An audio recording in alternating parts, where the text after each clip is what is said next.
To launch our brand new series called Muscle Car of the Week, we decided to start with a muscle car that's a first of its own. This is the very first 1969 ZL1 Camaro, and it's part of a collection called the Brothers Collection, and this ZL1 is a fairly recent addition, and our friend Charlie Lillard took the time to show us the car. Kind of the ZL1 that started them all. It's the first one built.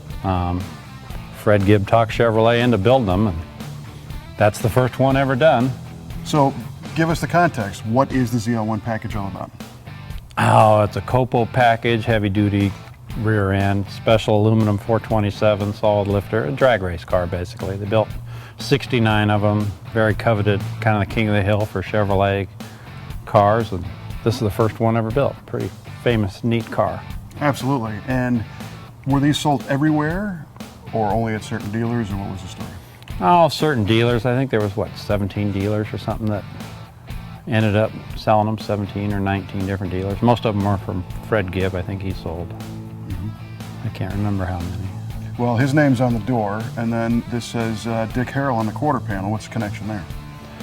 Dick Harrell got involved with Fred and helped him do a bunch of stuff, and Dick was really good at dialing in cars for drag racing, and he was heavily involved with this car. Pretty neat setup. So they only made 69, and I imagine a bunch of them were raced if it was supposed to be a race car. Any idea on how many are left? I think there's 40 something left. That's a pretty high number. Yeah, various states of disrepair or repair or rebuild, or you know, and it's funny, for years there was talk of, well, there was only 3 with the original engines or 4 with the original engines, and I think I've owned 3 with the original engines over the years, because if you think about it, it's an aluminum big block. If somebody damages one, they're not going to scrap it. It'll sit in a corner somewhere, and you can weld aluminum up forever. So they're slowly getting reunited with the cars as they get figured out who's got what car and who's got what block, and they find the VIN number on the side. I imagine that this is something that probably could only happen now that the internet exists. You know, just that's got a huge part of what it's all about. I mean, the world got a lot smaller this way. Yeah. I mean, it's not placing an ad in a little paper in a town that you hope somebody sees. It's somebody can post pictures or post a VIN on the internet and do a search, and it shows up, and everything gets reunited.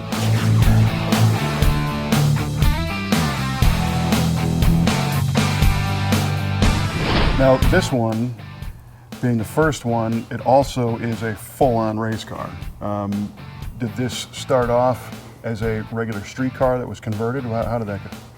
All the ZL1s were built as street cars, but this one and another car were delivered to Fred Gibb in the winter in the snow, and it was a dusk blue column shift automatic car that they proceeded to drag race and convert and convert and convert, and made it into a really neat car.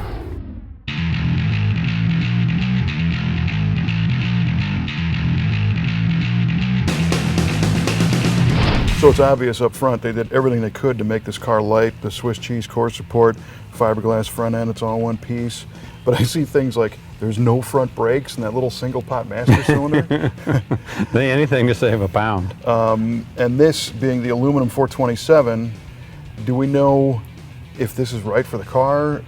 Actually, this one is the original engine for the car. The block got reunited with it a few years ago. It got found. You know, nobody throws away aluminum blocks, and they had VIN numbers on them. So consequently, over the years, they keep showing up and getting reunited with ZL1s. But this one has the original block back in it. Can you tell me the story about the snowflake on the block? That's just a Winter's casting foundry mark that's in the GM aluminum blocks that they did. You'd see them on the aluminum intakes too. And this one's wearing a Wyand dual quad intake, a couple of looks like almost Dominators on it. How did this car run? Was he competitive? Or was it more of an exhibition car, or they just took it out and had fun with it? Any idea? No, they set records with it. It was a good car, fast car.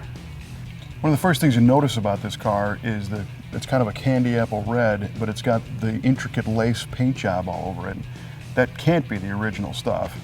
I just wouldn't think it would last. It's not the original stuff. Porterfield restored the whole car, but as I recall, he traveled across like 3 different states to duplicate the exact lace pattern to find a sample of it so he could reproduce the paint. Pretty neat. So I imagine it was kind of faded and beat up, so he knew what he was looking for. Yeah. Yeah. And the way that's done is you physically lay lace and spray over it. I mean, that's why they call it a lace job. Mm-hmm. And then the rest of it, pretty much true to the first go-around? There's some little differences, but I think most race cars change over time. But I mean, we got lettering on the back. The lettering on the back, if you want to know the facts on a car and remember them, what better way than to paint them on the back of a car? ZL1 number 1 delivered to Fred Gibbs Chevrolet December 31st, so New Year's Eve, 1968. And it tells all the records it had. It was a pretty neat way to display it. The guy that put the ZL1s back on the map was Bill Porterfield. And he found this car, bought it, restored it. Wow. If it wasn't for Bill's tenaciousness, we probably wouldn't know what we do about the ZL1s. He prompted Vince Piggins, who found his files, which subsequently got published, I think, to Super Chevy. So the VIN list on all the ZL1s was there. Otherwise, nobody knew how many they made, or people didn't even think they made aluminum 427 Camaros. Sure, right. Yeah, it was always kind of a unicorn car, and I guess it still is. I mean, how does it end up that we're standing in front of the first one today? This belonged to some friends of mine.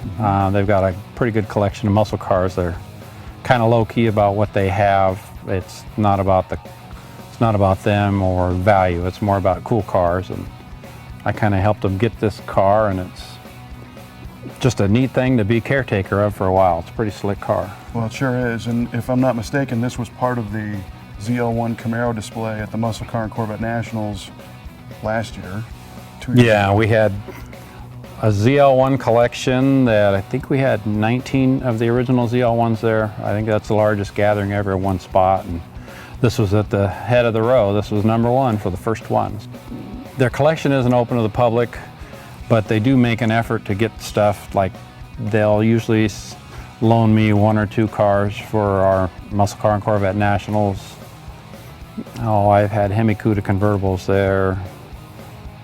I've had Trans Am convertibles there. Hurst The 69 Hurst Olds convertible there. Well, that's my favorite show, so of course I remember a lot of the things from it.